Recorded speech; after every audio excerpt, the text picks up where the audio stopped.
Alô, amigas, bem-vindas a mais um vídeo. Hoje eu vim falar sobre o meu TCC, que é uma coisa que bastante gente perguntou nos últimos vlogs, onde eu falei que eu fazia pesquisa em relatividade e ia apresentar o meu TCC nessa área. E bastante gente me pergunta também que materiais eu usei para estudar isso, como eu aprendi, quais livros eu indico. Então, eu vou falar um pouco sobre tudo isso.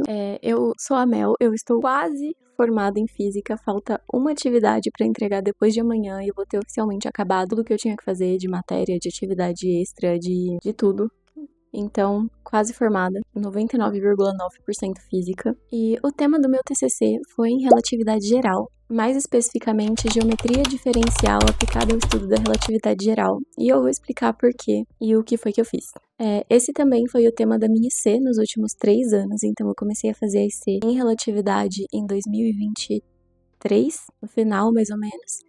E aí, 24, 25 e comecinho de 2026, eu continuei fazendo essa pesquisa e tal. E como eu tinha uma bagagem muito boa por conta das ICs que eu fiz nessa área, eu acabei escolhendo esse tema para o meu TCC. Então, desde que eu comecei a falar de física, muita gente me pergunta como eu estudei esse tema, quais livros eu usei, quais métodos. Então, hoje a gente vai falar um pouco sobre isso. E para começar, o que é relatividade geral? E o que é geometria diferencial? E o que essas duas áreas têm a ver uma com a outra? Bom, você provavelmente já ouviu falar de duas relatividades, a relatividade especial e a relatividade geral. A relatividade, no geral, é uma teoria que reformula completamente a nossa noção de espaço-tempo que a gente tinha na física clássica. A relatividade surgiu para tentar corrigir uma incongruência entre a mecânica e as leis de Maxwell. As leis de Maxwell, elas deveriam ser invariantes, independente do referencial, e isso não acontecia seguindo as leis da mecânica clássica. Então, a relatividade surgiu para explicar os nossos conceitos de espaço-tempo de uma forma um pouco diferente, para isso ser compatível também com as leis do eletromagnetismo. A relatividade especial, ou relatividade restrita, ela leva em consideração só movimentos com velocidades constantes e sem a presença de gravidade. Então é uma introdução ao que significa relatividade, ao que seriam movimentos relativos quando a gente considera a velocidade da luz constante. Já na relatividade geral, a gente estuda exatamente o conceito de gravidade, mas agora a gente trata a gravidade como algo geométrico, não como uma força como o Newton descrevia. Bom, sabendo que agora a gente vai tratar a relatividade como uma teoria geométrica, tem algumas ferramentas fundamentais que a gente precisa para estudar isso. As ferramentas estão todas contidas na geometria diferencial. Geometria é basicamente o estudo do espaço e tudo que está no espaço. E eu não digo espaço de universo, eu digo espaço matemático. E a palavra diferencial da geometria diferencial vem do cálculo diferencial. O cálculo diferencial, ele basicamente estuda como as funções mudam. Então, velocidades, acelerações, só que em pedaços infinitesimais dessas funções. Então, a primeira coisa que eu precisei estudar para entender bem relatividade geral foi a geometria diferencial. E para isso, eu usei como base, quase assim 100%, um livro do Andrew Priestley, que chama Elementary Differential Geometry. Eu não sei se é legal, legal, literalmente assim, legal, de acordo com a lei, passar esse arquivo para alguém, mas talvez, se você pesquisar o nome desse livro no Google e colocar 3 letrinhas do lado, PDF, você acha. E muitas teorias que eu li da primeira vez nesse livro, eu não entendi nada. Toda semana eu chegava na sala do meu orientador em total estado de, por favor, me ajuda, eu sou burra. E ele tinha que me explicar tudo que eu tinha lido e ler comigo de novo, umas 5 vezes, porque geometria diferencial é uma área um pouco difícil, cálculo no geral é um pouco difícil, e estudar sozinho é um pouco mais, porque eu, pelo menos, não consigo ter noção quanto eu sei e do quanto eu não sei quando eu não estou sendo avaliado por alguém que sabe mais do que eu, sabe? O meu professor não olhar pra mim e falar, olha, aqui você tinha que ter citado tal coisa, você tinha que ter feito por tal método, porque ele é importante, porque ele é relevante. Eu fico meio perdida, sabe? Porque parece que você precisa estudar tudo muito bem quando você tá sem ninguém pra te guiar. Na maior parte das vezes, eu fazia os exemplos em vez de fazer os exercícios, porque como todo livro didático, aliás, como a maioria dos livros didáticos, os exercícios não tinham resolução. E assim, quanto mais específico é o tema que você estuda na exata, mais impossível é você achar resolução disso na internet. Eu, obviamente, não podia chegar todo dia na sala do meu orientador pedindo resolução de 5 exercícios, então eu costumava fazer mais os exemplos do que os exercícios, porque os exemplos eles têm a dedução, a explicação detalhada, citando quais equações eles usaram e tal. Então, eu acho que era muito mais fácil pra mim aprender pelos exemplos do que pelos exercícios, porque a resposta do exercício era tipo, fi, sabe? E aí toda a dedução eu não sabia, então ficava um pouco mais difícil. Bom, eventualmente, as coisas foram fazendo um pouco mais de sentido e eu fui entendendo melhor como cada assunto se ligava e como isso se ligava na física. Só que essa foi a parte mais demorada, entender onde a geometria diferencial tinha alguma coisa a ver com a relatividade, porque eu passei assim, mais de 2 anos estudando só cálculo, e eu chegava também toda semana pro meu orientador falando, eu estou estudando matemática e eu não estou vendo física. Cadê a física? Quando eu verei física? E assim, eu confiei quando ele falou que já já a física ia chegar, e realmente eu vi física no final. Só que a maior parte da bagagem de relatividade é geometria, assim, 90% da relatividade é geometria.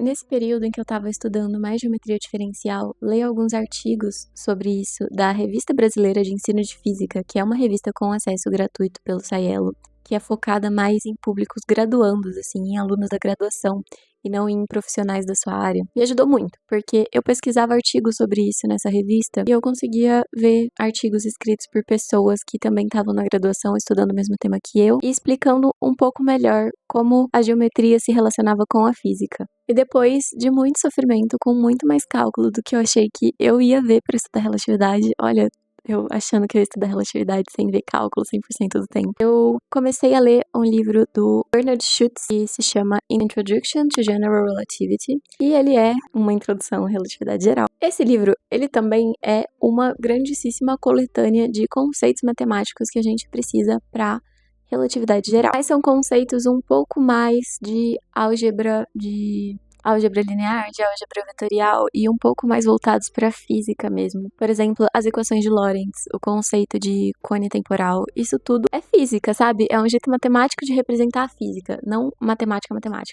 Com esse livro, eu entendi realmente o que os postulados da relatividade queriam dizer, sabe? Quais eram as consequências físicas desses postulados e por que eles existiam. Eu aprendi a álgebra da relatividade e a parte mais tenebrosa de tudo que eu já estudei na minha vida, que foi o cálculo tensorial. Eu estudava qualquer coisa de cálculo tensorial e eu só conseguia lembrar daquele vídeo, daquele áudio do Clóvis Barros falando alguém escreveu, alguém inventou, você só tem que ler e entender. E eu me sentia a pessoa mais burra do mundo porque eu lia 50 vezes e eu não entendia nada. Eventualmente eu também entendi, mas foi a parte mais difícil de entender. Tanto porque é complexo mesmo, quanto pelas notações, porque quanto mais avançado a gente tá em geometria e relatividade, mais as notações ficam simplificadas. E esse simplificado é um terror, porque eu nunca sei aonde tem índice, eu nunca sei aonde tem soma, entendeu? Eu nunca sei exatamente o que aquele negócio representa só de bater o olho. Eu tenho que olhar a equação inteira e saber em que posição ele tá, com o que ele tá se relacionando, com o que ele tá se multiplicando. Não é que nem uma equação de segundo grau, que você consegue olhar e falar, isso aqui é uma parábola, ou sei lá, isso aqui representa uma matriz, isso aqui representa um vetor. É um pouco pior. Então, assim, isso foi a parte mais complicada de organizar na minha cabeça, de entender e de conseguir explicar pra alguém, porque as notações elas são diferentes, elas têm conceitos diferentes, têm uma álgebra diferente assim do que eu costumei, do que eu vi na maior parte da minha graduação. Então, depois de revisitar umas 500 vezes os conceitos de álgebra tensorial desse livro, eu fiz uma disciplina também sobre isso, que foi inclusive ministrada pelo meu orientador. Foi uma disciplina de relatividade geral, optativa, muito legal. Se você gosta, pegue essa disciplina na sua faculdade. Se não tiver, pede para a coordenação oferecer, porque vale a pena. O cálculo tensorial, ele é uma área que generaliza escalares, vetores e matrizes. A gente conseguir lidar com transformações de coordenadas em um espaço curvo. Porque assim, a minha coordenada que estou aqui na Terra não pode ser a mesma coordenada usada para quem tá em Marte ou em um planeta mais pesado, sei lá, Saturno, porque o espaço em volta desses dois planetas é distorcido de uma forma diferente. Então as coordenadas não são as mesmas, sabe? Da mesma forma que você não pode usar o mesmo sistema de coordenadas para representar um ponto em um papel e um ponto em uma esfera. São coordenadas diferentes, são espaços diferentes. Bom, para finalizar a minha pesquisa, eu pretendia fazer algumas simulações envolvendo relatividade, envolvendo, por exemplo, o caminho que fótons percorrem ao redor de um buraco negro. Então eu queria fazer uma simulação que mostrasse certinho o desenho de uma geodésica, que os parâmetros que eu mudasse fosse só a métrica do espaço. E isso tava dando certo, eu tava muito feliz com isso no primeiro ano da minha pesquisa, porque eu tinha achado uma biblioteca incrível que se chama Einstein Pi. É uma biblioteca open source, inclusive. Deus abençoe quem faz bibliotecas open source, desenvolvida por uma galera do MIT. e tava dando tudo certo. Só que no final, mais ou menos quando eu tava fazendo o TCC1, semestre passado, começou a dar muito errado, porque eu acho que algumas funções básicas lá dos primeiros arquivos, que algumas funções mais básicas, elas estavam meio que sendo alteradas, então os parâmetros que eu estava inserindo pra usar aquela biblioteca não estavam mais funcionando com as funções que eles tinham mudado. E aí tudo parou de funcionar. E eu não consegui entender o código-fonte, porque se você pesquisar Einstein Pi e for na fonte, você vai ver que é um código muito grande. E eu acho que pro meu tema ser uma revisão bibliográfica, eu não preciso ler um código de 1 milhão de linhas e tentar reproduzir ele pra ter um resultado. Sendo que é uma revisão bibliográfica, o meu resultado deveria ser um material conciso com tudo que eu li sobre o assunto. Enfim, eu acho que ler aquela fonte e tentar desenvolver uma biblioteca ou algum código um pouco mais específico para rodar simulações um pouco mais específicas seria um tema inteiro, sabe? Só isso, rodar simulações desse tema. Não entender esse tema e criar um material mais conciso sobre esse tema. Talvez um tema para mestrado legal, eu acho que seria legal também. Mas enfim.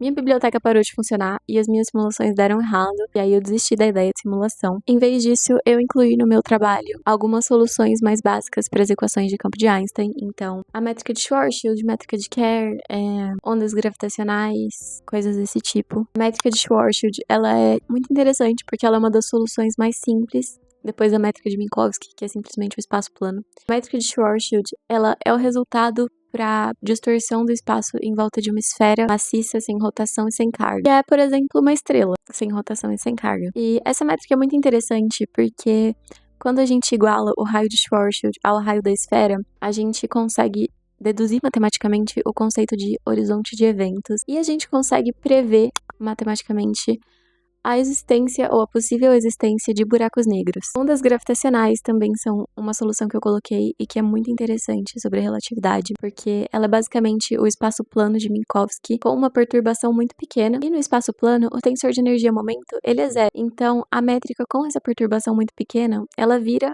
uma equação de onda tridimensional, e a gente consegue prever ondas gravitacionais, perturbações que literalmente seguem o formato de uma onda, só que para o próprio tecido do espaço-tempo, e não uma onda de matéria ou uma onda eletromagnética. O modelo FRLW também é uma solução muito interessante para as equações de campo de Einstein, que é uma solução que descreve um universo em expansão, homogêneo e isotrópico, e é um modelo de universo que a gente usa hoje em dia, basicamente. De forma resumida, o meu TCC foi basicamente estudar geometria diferencial por 3 anos e estudar física por 3 meses. Teve muito cálculo.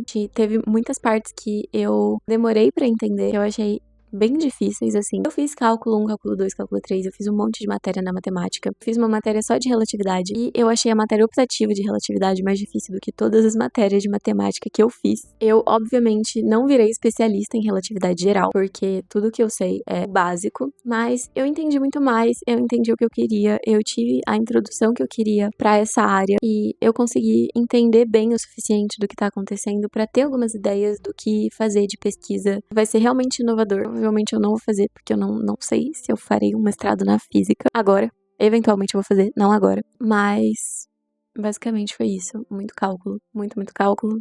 Um pouco de física e simulações que deram errado. Então, assim, se você gosta desse tema e quer estudar relatividade, eu recomendo você estudar geometria diferencial, entender um pouco da relatividade especial, do porquê que ela existe, por que as leis de Maxwell eram incompatíveis com as mudanças de coordenadas. E, assim, se você entender a matemática das leis de Maxwell, você consegue entender a matemática da geometria diferencial, se você estudar bem. Estudar algumas soluções da relatividade geral e eu acho que principalmente entender de onde vêm as equações de campo de Einstein. Bom, foi basicamente isso.